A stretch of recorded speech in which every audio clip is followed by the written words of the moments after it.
And welcome to the Krueger Show, Friday morning, 10:49 on the West Coast. Brought to you by Pig and a Pickle, the best barbecue in all of Northern California. Also brought to you by New York Style Italian Sausage and Marin Auto Glass. It's Friday morning. That means Chase Sr. is back with us, the man who is on the spot this week because the Niners and the Eagles are his forte at Chat Sports. Chase, what's this week been like for you, man? It's been awesome. I think that the coverage has been really good. I've really enjoyed it, kind of being in the middle of both fan bases a little bit, able to gauge the temperature of how Eagles fans are feeling and how Philadelphia's preparing for this matchup and how Niner fans are feeling and how San Francisco is getting prepped to try to exact revenge against Philadelphia. And my mentions and my DMs have been crazy, getting all types of threats, a lot of people talking shit. And it's all for good fun. I really do appreciate everybody for tuning into the coverage. And I'm really excited to hop on board, join the show today, and break this game down. Let's do it. Let's jump right in. And to me, I think we got to start with the point spread. We don't always start with the point spread, but let's start with it. The Eagles are the first team since at least 1970s. We're talking about 50 plus years ago to hold a 10-1 record or better. They have a healthy starting quarterback, and yet they're the betting home underdog. What do you make of it? When Kyle Shanahan was asked about it, he says it doesn't make a lot of sense to me, but I really don't know how that stuff works. I don't really know why. It's random. Is the right team favored? Should the Niners be a field goal in some spots, a field goal or 2.5, wherever you can get it? Should the Niners be a favorite in this game? I was really surprised to see the line when it was originally released, and it's pretty interesting to kind of gauge where the line has been all throughout this week. 2 points, 2.5, 3 points. Now it looks as though a lot of sports books going with San Francisco -3. And I think from the odds makers' perspective, this is why the San Francisco 49ers are favorites in this game, because I think that both of these rosters are very evenly matched. And we'll continue to talk about this on today's show, but both San Francisco and Philadelphia have teams that feature multiple future Hall of Famers, all pros and Pro Bowlers. But from an odds maker's point of view, I think that the game comes down to this. San Francisco has the rest advantage over Philadelphia. They played on Thursday, so they have a week and a half. Philadelphia, on the other hand, emotional game that came down to the wire 2 weeks ago against Kansas City. Then an overtime game against Buffalo that was dramatic that went into OT, and that came down to the wire. So San Francisco has the rest advantage over Philadelphia, and then you take a gander at the point differential. San Francisco has blown a lot of teams out this year, whereas Philadelphia has had to pull a lot of games out of their ass, and they've won late. San Francisco is +140 this year. Philadelphia is +64. San Francisco has the #1 overall offense in the NFL that I give the slight edge to in this game, even though rain could play a factor. Philadelphia has really struggled in the secondary, giving up the second most passing touchdowns this year. They have the 17th ranked defense. And while Philadelphia's offense is ranked #6, their offensive line has struggled a little bit in pass protection the last couple of weeks. They gave up 5 sacks in the first half alone against Kansas City 2 weeks ago. And this Niners defense is 8th overall, but I'd say over the last 3 weeks during this 3-game winning streak, 15 sacks during that 3-game stretch. They're playing like the #1 defense in the NFL. So I think all of those are factors for why San Francisco is favored in this game. People are asking in the chat, who are you going for? You're a Pennsylvania guy, right? I know you cover the Niners and you cover the Eagles, but did you grow up as an Eagle fan? Yeah, so I grew up in Philadelphia, and when you grow up in Philadelphia, you don't really have a choice. But while I grew up as an Eagles fan, professionally, I was hired to cover the Niners in 2021, and to have this job has been a blessing. It's been an honor. And when I was 5 years old, I told this story to you a couple of weeks ago on my first appearance here on the Krueger Show. Wanted to be a sports broadcaster and cover the NFL. And I've always been fascinated by the game of football, but also the history of football. And when I was 4 or 5 years old, a lot of the young people watching, you might not know this, but there used to be VHS tapes. And I had an NFL Films VHS tape that I popped in to one of these box televisions. And one of my fondest memories as a kid was looking at the NFL Films documentary, and they documented Jerry Rice's offseason workouts where he would run through the hills of California. And I was amazed at his dedication to his craft. And I'm like, wow, that's incredible. That's why he's the best wide receiver in the game. And I think he's the GOAT of all time. So then I started to study the history of the Niners. And of course, with their 5 Super Bowls, Bill Walsh, Joe Montana, Jerry Rice, Steve Young, Ronnie Lott, Roger Craig, all of the historic members of this organization, I became pretty infatuated with the history and the Niners' role in the history over the course of NFL history. And then to be able to cover this team over the last 3 years, it's been an honor. So we're going to get to our predictions, I would imagine. But in this game, I think it's going to be a tremendous matchup between Philadelphia and San Francisco. Yeah, and I would say people in the chat cut Chase a break here. I mean, seriously. I mean, he's got 100,000 subs on Chat Sports because he does good work, and I think based on what you've done with me on this channel, that your breakdown of the Niners has been excellent. I would imagine your breakdown of the Eagles is equally strong. Let's talk a little bit about the injury front, because I think this is kind of an interesting angle on the thing. Dallas Goedert said several weeks ago that he wanted to get ready to play this game. He did not practice this week. He didn't practice Thursday, at least. I don't know if he practiced Wednesday. What's the situation of the guys? There's 5 players who did not participate in practice on Thursday. Those 5 players are Dallas Goedert, Fletcher Cox, who's battling a groin injury. Goddard, by the way, has a broken forearm. Zach Cunningham, I'm not sure his injury. Justin Evans, and the tight end Grant Calcaterra. Let's talk about the first 3. I'm not worried about Evans and Calcaterra as much. Goddard, Cox, and Cunningham. Do you expect any of those 3 to play on Sunday? So it's good that we're doing the show right now, because Jeff McClain, who works for the Philadelphia Inquirer, actually just put out a video from the Eagles practice facility, and Dallas Goedert was going through pre-practice stretches with a helmet on. And that's the first time that he's worn a helmet since getting injured in week 9 against the Dallas Cowboys, suffering a forearm fracture. Now, his status all week has been in question. Ian Rappaport reported earlier this week that there was a chance that Goddard was going to be able to play against the Niners. If he didn't play against San Francisco, Dallas was probably going to give it a go against Dallas next week in another huge NFC tilt between the Eagles and the Cowboys, with the Eagles winning that previous matchup in Philadelphia. So I think this is a decision that might take us up until game time. And outside of George Kittle, I think that Dallas Goedert is the second best all-around tight end in the NFL. I'm not talking about pass-catching tight ends like Travis Kelce, but his role as a blocker and pass catcher is very similar to Kittle's. And we know that this Niners defensive line is terrific. Since the Chase Young trade, 15 sacks over the last 3 games. And he's a really good pass catcher who can pick up yards after the catch and is a load to bring down in the open field. So if Philadelphia has him, that's massive. Grant Calcaterra's out. Justin Evans is most likely going on IR, and he's barely played this year. That's not really a huge factor in this football game. A player who I'm not sure is going to play is Fletcher Cox. He got taken out of that Bills game with a groin injury, hasn't practiced all week. And I would say, given the Eagles' history of players who don't practice late in the week playing on Sunday, very slim chance that he's going to be able to give it a go, especially considering the nature of that injury, of it being a soft tissue injury. And if he can't play, he has defied Father Time.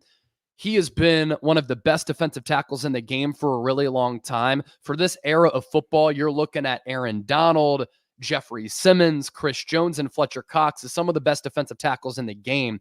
He's so good rushing the passer, but also stopping the run. Now, Philadelphia is very deep at defensive tackle. Right. Jordan Davis is 6'6", 340 pounds. He ran down Josh Allen last week to force a field goal in overtime, which allowed the Eagles to win that game on that Jalen Hurts touchdown run.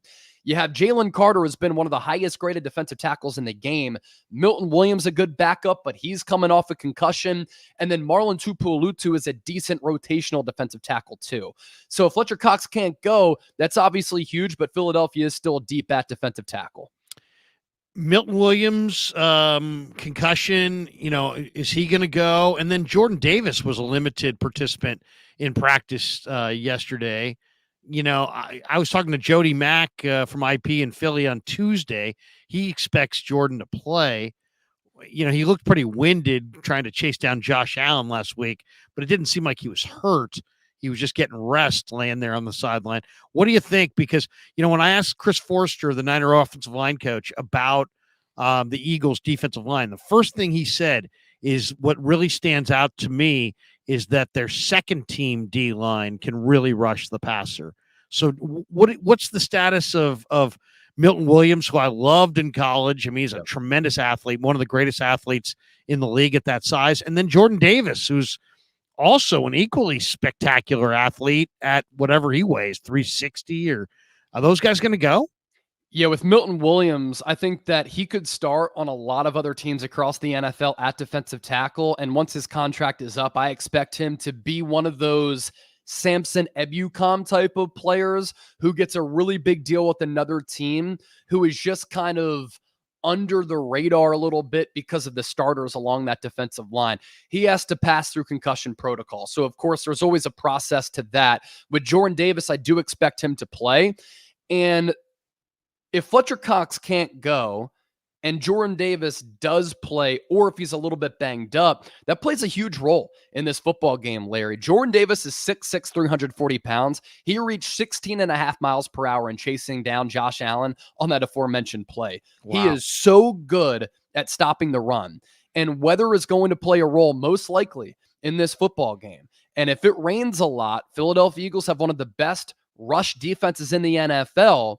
And San Francisco is going to want to run the football with Christian McCaffrey to open up the play action game for Brock Purdy, which was so successful in the Niners being explosive, efficient, and successful through the air against the Seattle Seahawks. If the Niners can't run the football, I think the edge goes to Philadelphia here, and Jordan Davis is going to play a really big role in stopping the run. So too does Jalen Carter, who I don't care if you throw a double team or a triple team against him. He's been able to shake that with a variety of moves. He is so strong with this brute force that Jordan Davis and Jalen Carter against the interior of this Niners offensive line, which is a little bit weak, especially at center. Jake Brendel's a little bit lighter, a little bit smaller, and then John Feliciano or Aaron Banks, and then on the edge, on the perimeter with Colton McKivitz. That's a way that Philadelphia can cause destruction and maybe pull off the upset in this game, because I do believe that this Niners offensive line is a little bit shaky. And when you go back to the NFC Championship game, I thought the Niners in the trenches got dominated by Philadelphia last year. I don't think there's any question about that. All right, we're going to play a little game that we affectionately call "Who's Better?" Who's better? All right, so we got 5 topics. Who's better? We'll go right down the list. Brock Purdy, Jalen Hurts. Who's better? I would say that Jalen Hurts is better, and I think that he is the MVP odds-on favorite right now because he has more quality wins, and his numbers in crunch time have been absolutely sensational. When you think about the context of what Hurts has been able to do, I understand that he hasn't done a good job of playing quality, efficient, smart football when ahead. But when I factor in the MVP conversation, like, what is that team without that individual player? If you take Jalen Hurts away from the Philadelphia Eagles and Marcus Mariota is their starter, they're awful. We've seen Kyle Shanahan work his magic with quarterbacks, and I think that the Niners would still be a quality team. Jalen Hurts has won 8 straight games when trailing by double digits. He has 13 straight wins against teams with a winning record. He has 7 straight wins when trailing by 10-plus points. Remember that graphic a couple of weeks ago of Shanahan not being able to come back when trailing in the fourth quarter? Hurts has been able to do that. He gave Patrick Mahomes his first home loss in November or December in the last 5 years. Then he outdueled Josh Allen in the rain. When he's been trailing this year, 10 touchdowns, 0 picks, a passer rating of 118, 4 game-winning drives, and when losing, a quarterback rating of 121.9. But then you look at Brock Purdy's numbers. He is number 1 in completion percentage, yards per attempt, QBR, quarterback rating, air yards per attempt, and he's 8th in yards for a run-heavy offense. So, Larry, I've been with you from the jump, and I think that you and I were so early on saying that this is not a fluke. Brock Purdy is for real. I think that these two quarterbacks are closely tied. I'd say slightly Jalen Hurts because he plays better and has more quality wins this year. But please, can people stop disrespecting Purdy? Because what he's been able to do, absolutely special. Yeah. And, as I mentioned, I was talking to Jody Mack earlier this week, and he does radio and on IP in Philly and CBS Sports Radio. And I wanted to have him on just because he's got a great pulse of the fans. I said, what's the talk in Philly? And he's like, the talk in Philly on the shows that I'm doing and hosting is that, the fans don't believe that Brock Purdy can come to Philadelphia and beat this Eagle team and Jalen Hurts at the Link. That they view that the fans at least view Brock Purdy. They have respect for McCaffrey. They have respect for the Niners' weapons. They got respect for Shanahan and the Niners' defense, but they don't really have a healthy dose of respect for Brock Purdy. And I even asked Brock Purdy yesterday at the press conference. I'm like, the talk that I'm hearing is that the people in Philly think you're the weak link. And he's like, oh, well, and I was partially trying to poke him to motivate him. But I also, that was the response I got when I asked people about Brock Purdy. What do you get? You also talk to a bunch of fans and are pretty tied into the Eagle fans. Is that just, is that Jody Mack just, kind of throwing that out there? Or do you think that there's something to that the Eagle fans don't have a full dose of respect for Purdy? Yeah, and look, I know a lot of people are ripping me in the comment section saying, how are you going to play both sides? Look, I'm an NFL analyst at the end of the day, and my job is to cover the NFL. I cover all 32 teams, and then I have channels on the Eagles and Niners reaching millions of people per month. So I think that I'm doing a pretty good job. You can call me whatever you want. That's fine. I honestly think that with me watching every single snap this year, Philadelphia and San Francisco, there might not be a better person to break this game down and to preview it than me. And I think that me covering the Niners from Philly actually gives me an advantage of covering this team from a non-biased perspective, because I think that my analysis has been really good because I'm not emotionally tied to the team. Do I want them to do well? Yes. And if I had a blast covering this team the last 3 years, no doubt. But going back to your question, I've had so many texts from my Philadelphia friends saying, Brock Purdy ain't coming into Philadelphia and winning this game. I took the Niners with Brock Purdy as a rookie to go into Philadelphia last year to win the NFC Championship game. And I continue to tell everybody that I have Philadelphia ties with, stop sleeping on Purdy. He might not be 6'6". He might not be 240. He might not have a bazooka for an arm. But I just went through all of the numbers that Brock Purdy's been able to put up this year. Those are statistical numbers. And then you come down to the eye test. He has a great pocket feel and pocket mobility. He throws with improvisation. He's able to extend plays with his legs. He's explosive with his short area quickness. When the pocket breaks down, his eyes don't revert down. They stay up so that he can make a throw. Accuracy, layering balls in, touch, feel. He has all of that. Those are big boy quarterback attributes that Brock Purdy has. And if there is one team in the NFL that I like more than any team in the National Football League that can compete with Philadelphia with their talent and go into Philadelphia to win, it's San Francisco, and Brock Purdy is a big part of that. All right, so we're going who's better. You're going Hurts over Purdy. Now let's go to wide receivers. Debo and Ayuk, A.J. Brown, and Devontae Smith. Who's better? Can I go wash here? Or do I have to pick one side? Get off the freaking fence, Chase.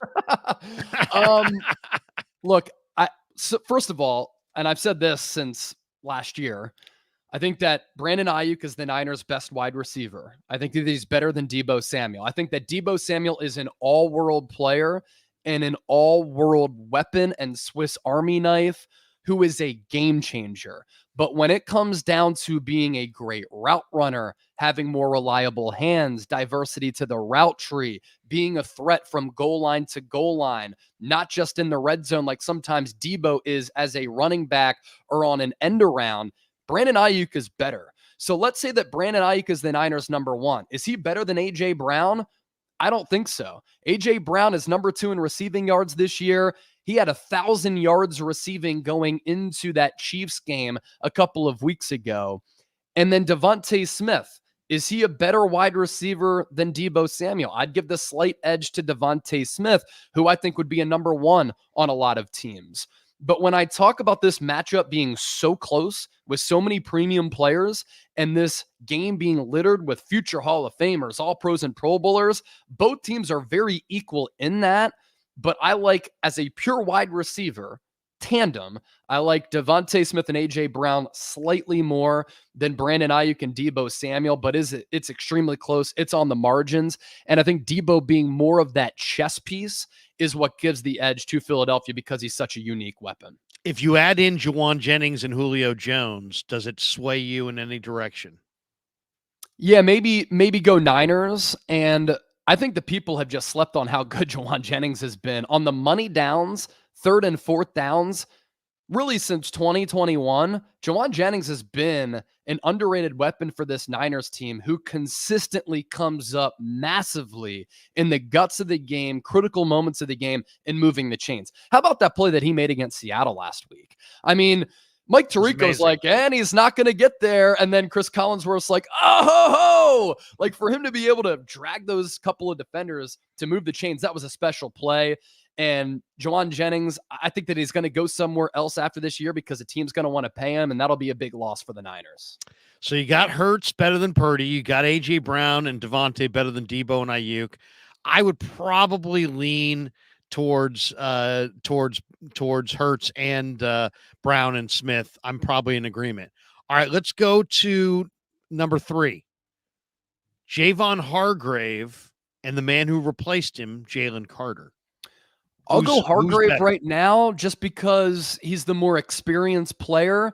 But from a team building standpoint, I think Philadelphia made the right move. Javon Hargrave signed a 4-year, $84 million contract, and the Eagles got a player who I think is going to be better down the road, maybe not right now, who's better against the run than Hargrave is, and isn't as good at rushing the quarterback, but will be for a fraction of the price. But Hargrave right now is the better player than Jalen Carter. Okay. I think Carter's really, really special, but I think Hargrave's going to play better in this game. Now he switched sides in this rivalry. Of course, he signed with the Niners as a free agent. He's got 6 sacks already this year. He's been absolutely on fire the last 3 weeks. The D-line's produced 15 sacks in the last 3 weeks. Fred Warner said, man, I'm happy he's on our side and not their side this time around. He's been very disruptive. He said a few of his former teammates have reached out, but there won't be a lot of talk in the pregame. He says, they know me like I know them. We went at it for 3 years in practice. I know what to do against them. I guess they know what to do against me. So he had 13 sacks last year as a defense, or 11 sacks, yeah. As a defensive tackle last year. Like, that's almost unheard of. I know. He's special. All right. Defensive ends. Bosa and Chase Young, Sweat and Reddick. I know Bosa and Chase Young have bigger names, but Sweat has been incredible. Reddick knocked Purdy out last year. He's emerged as a great player. He was not a great player in Arizona. He's gotten nothing but better and better and better. Who's the better DN tandem? I'll go Nick Bosa and Chase Young by the slightest bit. Hassan Reddick has actually been one of the best edge rushers as far as sack totals go over the last 3-4 years. This year, he's going to reach double-digit sacks if he stays healthy. That is 4 consecutive years of 10-plus sacks. And Josh Sweat is a player who not a lot of people nationally know about, but he's top 5 in quarterback pressures. He can really get after the quarterback. And as far as pass rush win rate, him and Reddick have been 2 of the best. But I think that Chase Young, combined with Nick Bosa, the unique physical specimens that they are, and the fact that since that Chase Young trade, the Niners have had 15 sacks in the last 3 games, I just think that his impact in freeing up everybody else along that defensive line allows me to side with Chase Young and Nick Bosa. But man, that is close. These are all very, very close. So I would agree. We're in agreement here. Bosa and Chase Young, I would give a slight edge. But Sweat is real, and Reddick is getting nothing but better every time I see him. Sweat and Reddick, by the way, number 1 and number 2 in the NFL in pressures in the fourth quarter. So look out for that on Sunday. That's a good stat. All right, so we got 2 in the Eagles category, 2 in the Niner category. We'll finish it up with this one. Who's better, Kyle Shanahan or Nick Sirianni? I'm going to go Nick Sirianni here, and this might be very unpopular among a lot of people, but I think that Sirianni's ability to have an overarching view of the entire team helps him manage the game, and I think that his game management is better than Kyle Shanahan. I don't like Shanahan's lack of aggressiveness in going for it in third and fourth and shorts, the play calls and the overall decisions, especially when they're on the opposition side of the field. Whereas I love Sirianni's aggressiveness there. I think in those play calls, Philadelphia has the edge because of the brotherly shove being such an efficient play. And we know that Kyle Shanahan has a track record of losing and letting a lot of these large leads slip away. Whereas Nick Sirianni has a track record of his teams being able to come back. Now, they're 2 completely different coaches. Kyle Shanahan is the whiz kid. He's the offensive genius. He is the son of Mike Shanahan. Whereas Nick Sirianni comes from a coaching family, but doesn't specialize in one side of the ball, and he's not considered a genius by any means. But the Eagles are now 10-1 now. They were 14-3 last year. And in year 1 of a rebuild, they made it to the playoffs. And I think that track record is really special for Sirianni. So slight edge Sirianni there. All right. So you're going Sirianni. I'll go Shanahan here. I think Shanahan, I mean, they're both offensive coaches. They both, interestingly enough, both teams roll into this game averaging exactly the same number of points per game. Tied for third in the NFL, 28.2 points per game. But Shanahan's offense is third in yards. Sirianni's offense is 9th in yards. Shanahan's rush offense is 7th in the league. Sirianni's is 8th. And Shanahan's passing offense is 8th in the league. Sirianni's is 13th. Sirianni, you could argue, has the better line. You already said the better receivers and the better quarterback. So, you know, I mean, I think most people would take CMC over Swift, but nobody thinks that Swift's a bomb either. So I think Shanahan, I'm going to go Shanahan over Sirianni, but I think it's close. I think Shanahan is a better divisor of plays. Totally. But Sirianni, I do agree with you. I think I would say that Sirianni is the better game manager. And I think that's a major factor. It's very close. I'll lean towards Shanahan. What about this? This one's the tough one because you talk to a lot of fans. More passionate fan base. Niners, Eagles. Man, I've gotten more ruthless comments from Niner fans, actually, as compared to Eagles fans. Okay. And I think that it's just a difference in geography. Like, I'm from the Northeast. Everything is so much more intense and fast-paced as compared to San Francisco. Philadelphia is very passionate and knowledgeable. So too are Niner fans. That's honestly one of the coolest things about my job is that I interact with fans who know the game and the nuances of it with both Niner fans and Eagles fans. I'd say that Eagles fans are a little bit more aggressive, but I've gotten some ruthless comments from Niner fans, and we know that the Bay Area has a history of some crazy things happening before and after games. I give respect to Niner fans too. I saw a video this past week of Eagle fans throwing like beer cans at Niner fans. And let me be clear, there is no room for that from any fan base. In fact, I think it's disgraceful for any fan base to operate like that. A lot of other fan bases, though, traveling to Philadelphia, they would keep walking. Niner fans did not back down at all. And I absolutely love that. They were throwing cans back, and you don't want to mess with people from the Bay Area. And then you, of course, factor in 5 Super Bowl championships when the NFL was taking off in the 80s and the 90s, gaining popularity nationwide. The Niners were the cream of the crop. The Eagles were pretty bad. So they have that built-in history that I think is a little bit of a different component as compared to Eagles fans. But people just don't understand the Northeastern way of life. Like, it's just so much more intense than the West Coast. That wraps up this edition of Who's Better. Chase is going with the Eagles. I am going with the Niners, but it is very, very close. And we agreed on 4 of the 5. The only one we disagreed with, he went with Sirianni. I went with Shanahan.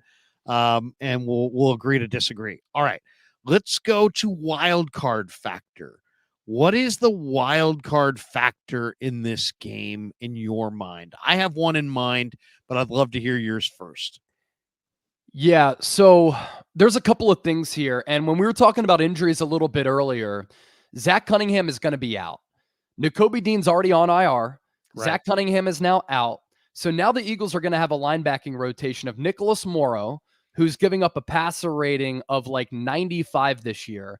X-Rater, good speed. Yep. Christian Ellis stepped in for Cunningham last week. He's a special teamer, a UDFA. And then the Eagles are probably going to activate Ben Van Sumeren, a UDFA out of Michigan State, to the active roster. Very fast too, though, right? He's fast. Injuries, though, to linebacker are why the Eagles have brought in Shaq Leonard to try to sign him. And I think that when you look at where the Niners have success in throwing the football, it's between the numbers, between the hashes, and the intermediate area of the field, 10 to 19 yards. The Eagles have been susceptible at giving up large chunks of yardage through the air in the middle area of the field. And I think that San Francisco is going to be able to take advantage of that. Now, rain might play a role in Brock Purdy throwing the football, because against Cleveland, he looked uncomfortable throwing a slick football. So weather is going to play a role here, but that is how San Francisco can win this game. Also, it comes down to the Eagles' coverage. The Eagles are allowing a 75.3 QBR in man. That's 29th in the NFL. 50.8 QBR in zone. That's 17th. Brock Purdy has an 85 QBR, third among quarterbacks. He's thrown 16 touchdowns, tied for first. 66% completion rate, second against man coverage this year.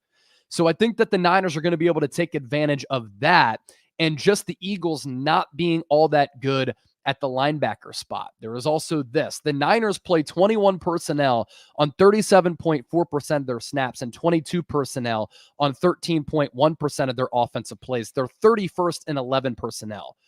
To explain that, 21 personnel, 2 running backs, 1 tight end, 2 wide receivers. 22 personnel, 2 running backs, 2 tight ends, 1 wide receiver.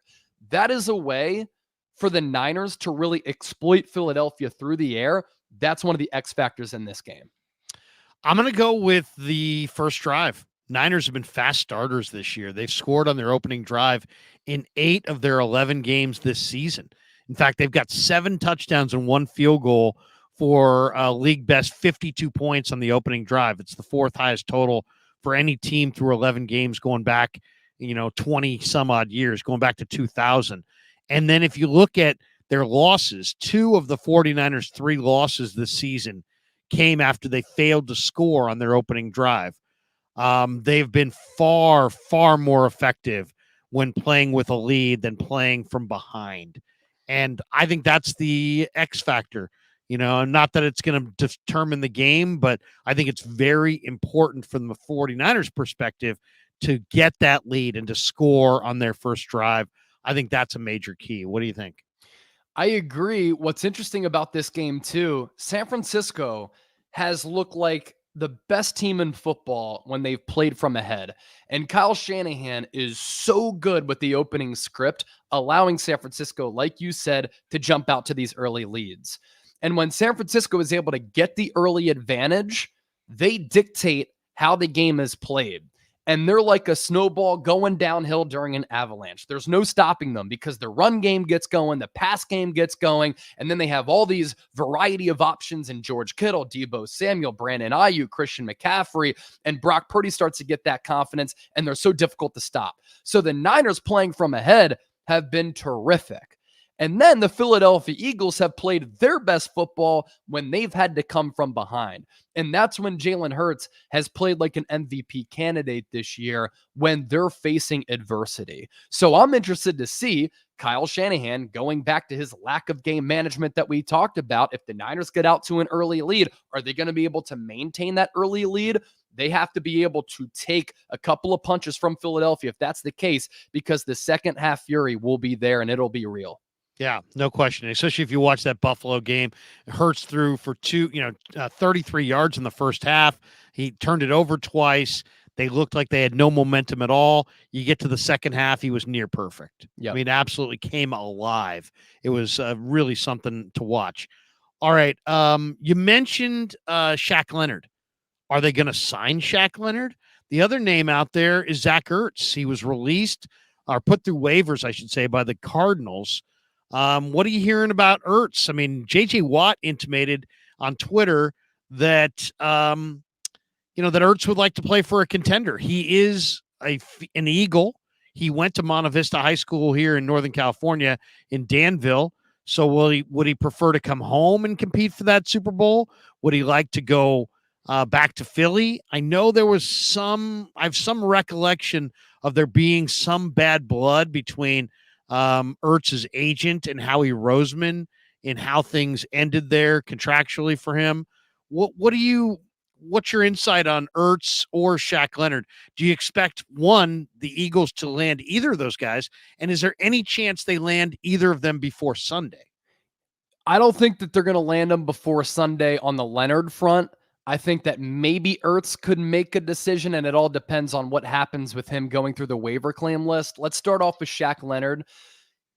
Cowboys brought him in for a visit on Tuesday, left without a deal. Eagles brought him in for a visit on Wednesday, left without a deal. And why is that, Chase? Is that because he's diminished from what he was? Because he's only 28, but from what I'm hearing, these workouts have been not that impressive. So I think the plan all along for Leonard was to take the weekend to decide. Maybe he wanted to see what the Cowboys did against Seattle on Thursday Night Football. By the way, red flags with the Cowboys team last night. Congratulations, Cowboys fans. You beat a team with the winning record for the first time this year. So we wanted to see maybe what happened with Dallas and what happened with Philadelphia against San Francisco. Then he's going to make his decision over the weekend. Jerry Jones said today that he does believe that Leonard is going to be able to impact the team if he does go there. So I think it's just going to come down to either Dallas or it's going to come down to Philadelphia. Brian Baldinger, who I know you like, I really like, he's hearing that Leonard is leaning toward Dallas. But Leonard is really close with Nick Sirianni, and he's also really close with Devontae Smith. So that could play a role. And if I'm a player, you can't really go wrong with either situation. Eagles need a linebacker. Cowboys need a linebacker after Leighton Vander Esch. So I think that he might go to Dallas instead of Philadelphia. For Zach Ertz, his tenure with Philadelphia ended in a somewhat sour way because he wanted a contract extension. Eagles didn't want to give it to him. They thought that he was a declining player and didn't want to give him big money. But his agent was probably like, look, come on, this guy's a franchise icon. You took him in the second round in 2013 out of Stanford. He is second all-time in franchise history for the Eagles in receptions. He's 10 behind Harold Carmichael, made it to 3 Pro Bowls, was steady, reliable as a player, averaged more than 100 targets per year from 2013 to 2020, and helped them win that Super Bowl in 2017. So there's that emotional tie. Lane Johnson tweeted at him with eyeball emojis, looking to bring him in. Chris Long, Torrey Smith, who played with Zach Ertz on that Super Bowl team in 2017, they're trying to bring him back to Philadelphia. What's interesting is the waiver claim list, and we're going to figure this out probably over the next few hours here on Friday. Niners are at 30, Ravens are at 31, Philadelphia at 32. Niners have never been able to get backup tight end right behind George Kittle, and I think that Ertz could be a good pass-catching option. NorCal ties, as you said. Baltimore Ravens are without Mark Andrews the rest of the year. He could look to go there. Philadelphia Eagles, just because of the ties of Ertz playing with that organization. What do the Niners, Ravens, and Eagles all have in common? Right now, I think those are the 3 teams that have the best opportunity to win a Super Bowl this year. And according to J.J. Watt, Ertz wants to go to a team that he can win a Super Bowl. Now, he's 33, tore his ACL in 2022, quad injury this year that landed him on IR. He's not the same player. He's never been like the quickest, twitchiest athlete, but he's such a good route runner and has always done such a good job at either finding the soft spot in the zone or using his body and the composition of it to fake out defensive backs and to open up some space for a throwing lane. Really interesting because it's like, if you looked at him in Arizona, he wasn't as explosive or as fast as he used to be. He played 28 games over 2.5 seasons for the Cardinals, but he had over 1,100 yards, 130 catches, 8 touchdowns. I guess it's just a matter of, one, does anybody actually claim him and take on the 2.5 million? That's the prorated version of the 11.6 salary for the year, or does he clear waivers? And then if he did clear waivers and it was up to Ertz, what's important to him? He's 11 catches shy of being the all-time tight end in the Philly organization, and yet he's a Danville kid who probably grew up rooting for the Niners. Would he want to be on the West Coast in the warm weather and be the second tight end to George Kittle? As you said, the Niners could definitely use. The Niners had, for a brief period in 2020, Jordan Reed and George Kittle, and really it looked like a dangerous 2 tight end combination. They've been trying to recreate that. Yep. They haven't been able to do it. And the rookie tight ends, Latu's on the IR. Braden Willis hasn't broken through. Warner's a blocker. He's got, 1 catch, I believe. It really would be like, would you rather have Ertz or Ross Dwelley? And Dwelley's been, a good special teamer, a foundation piece of their special teams unit. And then there's the Ravens. The Ravens lost Mark Andrews, and they have a great chance. They got the number 1 defense. They got a great chance of winning the Super Bowl.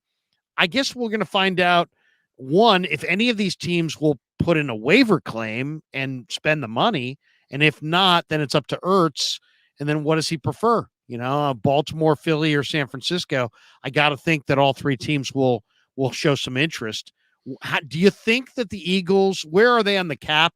Would they take on the 2.6 million in prorated money, or do you think they want him to slip through waivers and try to get him at a minimum? I think the preference would be for him to slip through waivers. And I don't think it's only just the contract this year. Next year, he has a cap hit at $12.5 million.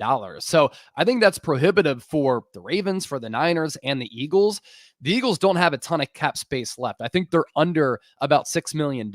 And what's the bigger need for Philadelphia? It would be off-ball linebacker as compared to tight end. Dallas Goedert, his return is looming, and the backups behind him are at least capable. They don't need Zach Ertz. Whereas I feel as though some of these other teams might need him. But I think the preference for all of these teams, him going through waivers and then signing him for a vet min deal. Very interesting. What is the weakest link for both teams in your mind? Eagles pass defense, I think, is their biggest weakness. Especially so their number is 29. They're 29th in the NFL in pass defense. Do you think they've given up the second most passing touchdowns this year? Who's the weakness in that pass D? I'd say James Bradberry. He hasn't really been good this year. Last year, he played at like a Pro Bowl, all-pro type of level, but this year, he's gotten cooked a lot. Now, he baited Josh Allen into a huge interception last week, which really was the turning point of that game. He communicated with Reed Blankenship behind him, and he said, if the receiver goes behind me, that's your guy. I'm going to make a break at Stephon Diggs. Josh Allen didn't know that. Bradberry made a break on the ball. So he's been in the league for a really long time and has those veteran types of instincts. But I don't think that Deebo Samuel is far off in having confidence in that matchup against Bradberry. I think that Deebo or Ayuk against Bradberry this week is going to play a huge role in this football game. And I give the Niners the edge there going against the Eagles' number 2 corner. And then on top of the pass defense, it's just the Eagles' inability at linebacker to cover the pass. I broke the numbers down a little bit earlier. Yeah. That sides with San Francisco given the personnel packages. So Eagles passing defense with linebacker and corner number 2. Bradley Roby at this point is now their slot corner. And he's not the player that he once was. And there's a reason why he didn't get picked up until in season. For the Niners, I think their biggest weakness, right guard, right tackle, especially with Hassan Reddick going up against Colton McKivitz. And I can guarantee you all throughout this week, Reddick has been salivating over that matchup. Now, the Niners have only given up 1 sack over the last 3 games. That's great. But Brock Purdy, I think Kev, your son, put this number out. Week 6 through 12, I think he has the lowest percentage of throws from a clean pocket in the NFL. So while the Niners aren't giving up a lot of sacks, Brock Purdy has had a muddy pocket to throw from, and Philadelphia is 11th in sacks, and they're really good at finishing games late with sacks at critical times. And them going up against this Niners offensive line with the edge talent that the Eagles have, Reddick, Josh Sweat, Brandon Graham, Nolan Smith, and then the interior of the Eagles defensive line against the interior of this Niners offensive line, that's where that San Francisco 49ers weakness lies. You know, it's interesting. I agree with you. I like McKivitz a lot. I talk to him regularly. I asked him earlier this year, I said, you know, what matchup is tougher for you? Because I think I asked him the week of the Jacksonville game, and I said, would you rather go up against a big physical strong guy like Trayvon Walker, who almost is like an interior player, or would you rather go up against a speed guy who's constantly, being able to get the edge? And he said, I'd much prefer to take on the big bodied guy and go strength on strength as opposed to the speed guy. Now he gets Reddick, who's just 240 pounds and is incredibly fast, and he's got great moves, great ability to flatten to the quarterback. I think it kind of plays in Philly's, favor that it's in that matchup for sure. And I think the Niners, once again, are going to be in a position where they got to give McKivitz some help on that side. It didn't work last year with Justin Swift or Justin, it wasn't Tyler Kroft was on Tyler that side. Tyler Kroft. I'm confusing my journeyman tight ends. But yeah, Tyler Kroft got burned. Shanahan took a lot of abuse about that. And we all know how it ended up for Brock Purdy. So I kind of agree. I think McKivitz on Reddick is a major, major question mark. What about the jawing game back and forth?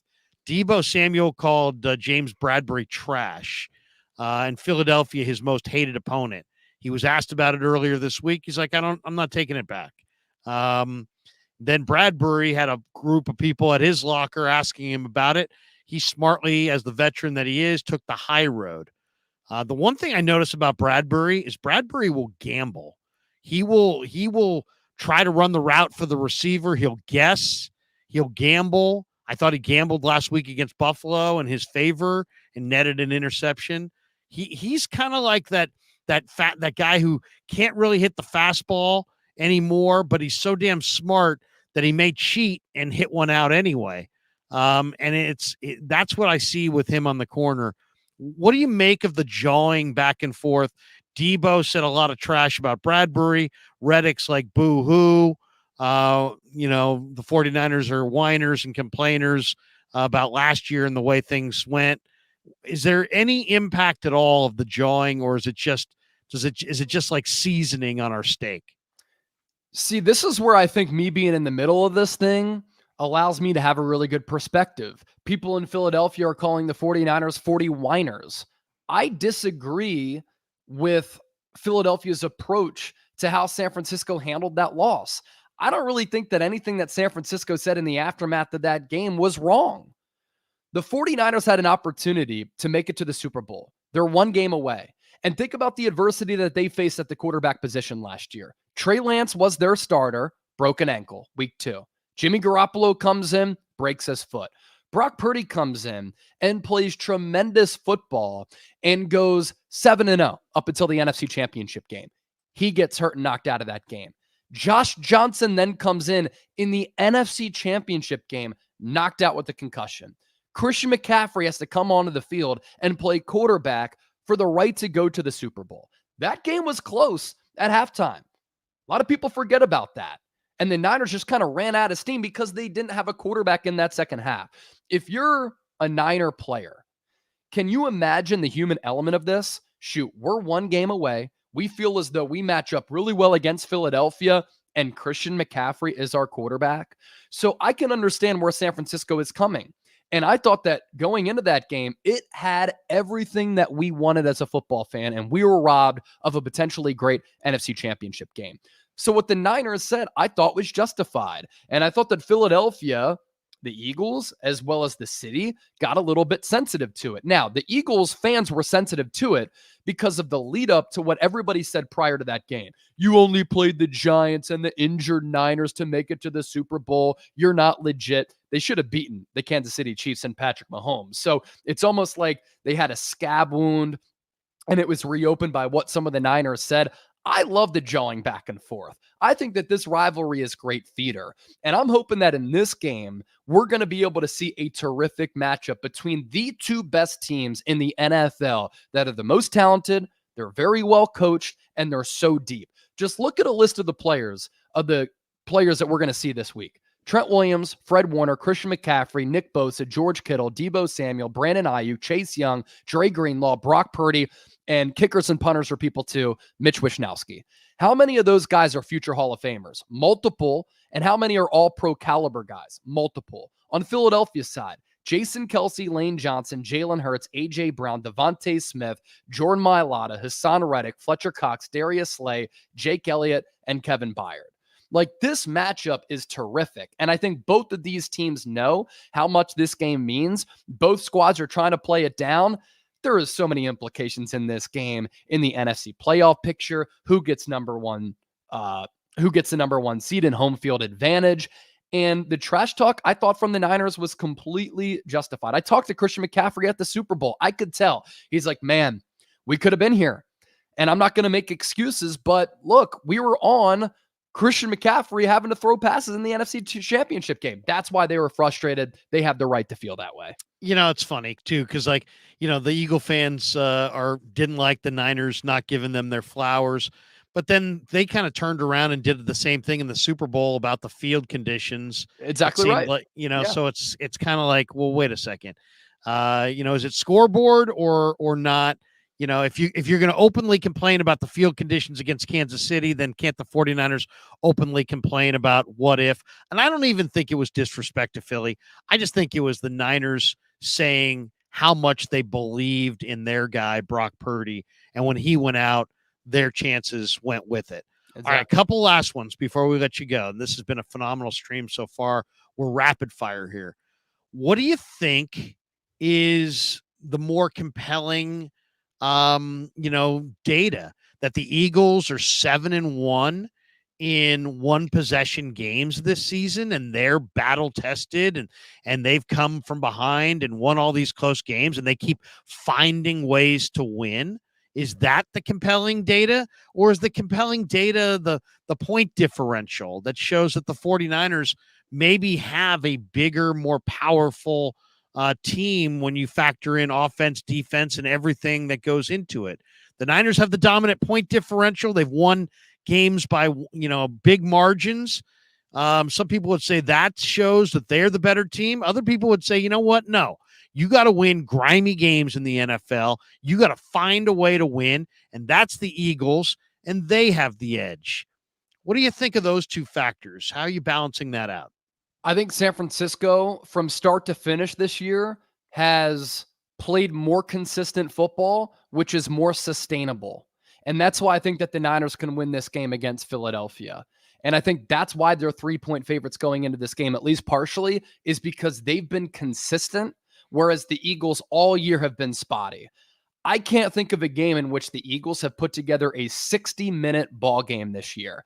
And that's a dangerous way to play, especially when you get into the playoffs. If you turn the football over a couple of times, having to rely on all these comebacks. But the word that you used was compelling. And the fact that the Eagles have won these games in dramatic fashion like they have, I think that's a little bit more compelling. Chase, one of the big questions is, in the Seattle game, Mooney Ward traveled from side to side with DK Metcalf. Steve Wilkes was asked about it. He said, we feel like Mooney dominates against DK, which I thought that was a strong word for him to say considering they play next week. But he's just said that this week. He's like, yeah, we feel like our guy owns their guy, kind of. I mean, I don't know if he said owns, but he basically said as much. A.J. Brown is better than DK Metcalf. A.J. Brown's got 269 snaps out wide on the right side, 251 out wide on the left. So he's basically 50-50 on the right and the left side. If you're Steve Wilks, you think Wilks is more likely to have Mooney travel with Brown, or do you think the Niners play sides in this thing? I think they play sides. I also think Philadelphia plays sides to counter. I think that, and they do this. A.J. Brown will be on one side for a couple of plays. Devontae Smith will be on the other. They'll flip-flop. They like to go stacked receivers a lot. What's interesting about this game, San Francisco runs some of the most pre-snap motion in the NFL. The Eagles are always bottom 5. It's just not what Nick Sirianni likes to do. I do think that Charvarius Ward against A.J. Brown, as much as you can have him up against him, you got to do it. And Devontae Smith against Ambry Thomas. You did that interview with Ambry, right, Larry, where he said, I matched up with him in the bowl game, and I thought I fared pretty well. Let's also talk about this, that in the NFC Championship game, I know that the scoreboard was a blowout, but I mentioned earlier it was close at halftime. Charvarius Ward and Deommodore Lenoir actually did a terrific job against A.J. Brown and Devontae Smith in the NFC Championship game last year, holding them both combined to under 100 yards. So I think that that's a very even matchup. And then Chase Young. Chase Young played 2 games this year with the Commanders against the Eagles. He's taken 113 snaps against Philly this year. He knows them. They know him. He's got 9 pressures and a sack in the 2 games against Philly. Career-wise, he's got 3.5 sacks in 4 career games against the Eagles. That's his most against any franchise. Why is it that Chase Young's had so much success against Philly in your mind? He goes on that side with Jordan Mailata, and Jordan Mailata has been one of the best tackles in the game this year. But when Mailata has to go up against physical and fast opposing defensive linemen, he has struggled a little bit. Jordan Mailata is like 6'9". So when another player can get good leverage and get underneath him, that's when he struggles a little bit. And that's kind of the prototype that Chase Young is. By the way, we talked about injuries earlier. Lane Johnson is going to play in this game. He pitched a shutout against Nick Bosa last year, but keep an eye on that groin injury because Bosa, I imagine, is really hungry to get after it against Lane after that performance last year in the NFC Championship game. But that's why Jordan Mailata has struggled against Chase Young, and that's why Chase Young has had success. Also, Washington obviously just has a level of familiarity with Philadelphia and what they like to do. And I'll continue to say this, and I said this at the time of the trade. That's why I really liked it. Everybody always gets enamored with sack numbers. Chase Young is a really good run defender as well. And I love what Steve Wilks has also been able to do at lining Bosa and Chase Young up on the interior of the defensive line. I want to see more of that to kind of take advantage of some matchups that San Francisco could be favored with. All right, let's hit the chats, and then we'll get your prediction, and we'll call it quits. Bazzi Mian says the way Sirianni is trying to rush every injured player back on Sunday reminds me of the Niners rushing injured players last year against the Chiefs. All right, Ramelia Sports says Kyle Shanahan's offense in the last 2 NFC Championship games in the Super Bowl, 7 points total in the fourth quarter. Is there something to that? What do you think? Yeah, look, that's why I sided with Nick Sirianni with being the better head coach slightly because Shanahan has had these lapses in big games. James T. Kirk says, Chase, just saw your live show for the first time last Sunday. How do you prepare for the onslaught of beers you guys shotgun? A great play-by-play. Thank you for that. Appreciate you watching. It was awesome. Drink a lot of water, a lot of electrolytes, and I work out every single day. My new running streak is almost at 200 days at this point. So got to take care of myself. I eat well, meditate every single day, and take care of my body. But sometimes the day after the watch parties, they get a little rough. Aru Illustre says $1.99. Thank you, Aru. Dazza says, I think it will be a close game, but if either team gets blown out, does that change your opinion of them? How would it not, right? How would it not? And if the 49ers win, they're the number 1 seed in the NFC. And yet they may not be, right? I mean, I guess I meant they're the best team in the NFC if they win this head-to-head matchup, is what I meant to say. Yeah. Bazzi Mian says 49ers are number 1 when fully healthy, not playing ahead. Okay. And Ramelia drops this when Philly's banged up. Niners should win. If not, ouch. All right. Time for the prediction. What do you think, Chase? It's one of the games of the year. Is this more of you think this is a bigger game, or was the Chief game the bigger game for Eagles fans? I think the Chief game was bigger because you're on the road against the team that beat you in the Super Bowl. But I think that this game is equally as important for Philadelphia with the number 1 seed implications that this game carries. I've gone back and forth all throughout this week. I did take the Niners to win the NFC Championship game last year. I think that Philadelphia has the slight edge because they're at home. And I think if it does rain, and there's a 90% chance of rain being in the forecast, that benefits the Eagles a little bit with their ground game and then their ability to stop the run. And I just don't love how Brock Purdy threw it in that Cleveland game when the rain was coming down and inclement weather. I think this game comes down to the wire. And I think the Eagles win on a late Jake Elliott field goal. And I think that this is the difference. He is 8 for 8 in his career when tied or trailing under 2 minutes to go. And I know that Jake Moody has turned it around, but he scares the shit out of me late in games with a critical kick. So therefore, I'm giving the slight edge to Philadelphia here. Will not be surprised at all if the Niners win at all. Jake the Make. Is that what they're calling him? Jake the Make. A lot of other names too. That was freaking incredible. One of the greatest kicks I think I've ever seen. It reminded me of Vinatieri. Yeah. I'm going to say Niners get this one 24-21, but it's going to be hairy. The Niners are going to go up 24-7. Niner fans are going to think this thing's on ice. Hurts and the Eagles are coming back in the second half. They make it 24-21. And I'm going to say Jair Brown gets an interception on the final drive to ice this one for the Niners. 24-21 Niners, and Jake Moody's field goal is the difference. All right. That's how I see it. Hey, what do you got cooking on Chat Sports the rest of the day and the lead up to Sunday's tilt in Philly? Yeah, I put out a video earlier today. I thought that Nick Wagner's piece on the connection between Brock Purdy and Brandon Ayuk was terrific, and he had a little report in there because we know about all these trade rumors that were kind of circulating around Ayuk last year about the Niners' willingness to trade him or keep him. He kind of threw in a nice little interesting wrinkle that the Niners' stance on Ayuk has not changed. They want him to be a part of this future. So I kind of talked about that article, his connection with Purdy, and why I believe it's really important. Even though the Niners are paying all these players premium dollars to keep Ayuk, you can't let Special walk out of the door. And I think that Ayuk is a special player, and you have to support your young quarterback. So that was the video earlier. It's up on the channel right now. A little bit later, going to look at the Niners playoff picture with the odds and the scenarios and the percentages of San Francisco to get the 1 seed, win the NFC West, to make it into the playoffs. They are also odds-on favorite to make it to the Super Bowl out of the NFC too, which is very interesting. All right, bud. Hey, have a good couple days. I'm enjoying this collab. The audience is as well. Hopefully we'll talk to you next Friday.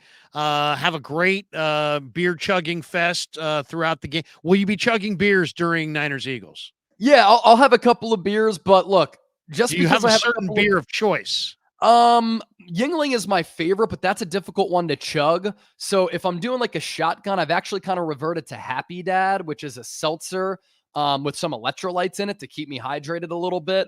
But just because we're taking down a couple of beers doesn't mean that the analysis isn't top notch. It still is. So I hope you all tune in. Now, will you guys beer bong, or is it just shotgun where you just right to you? I was in a fraternity in college, so I've shotgunned more than my share of beers. Yeah, I'll do some shotguns from time to time. I'll do a beer bong from time to time. We'll do a beer boot. Das Boot a couple of times, which is like 3 beers in 1 boot. I see Val Brooks in the chat. She knows how we get down. A lot of people know how we get down. But again, the analysis will be good. We're kind of just that combination between like ESPN and Barstool, the antics of Barstool, analysis of ESPN. And I think it's a good little collaboration right there. Well, and this is as well. Have a great couple days. Go Niners. We'll talk to you next Friday.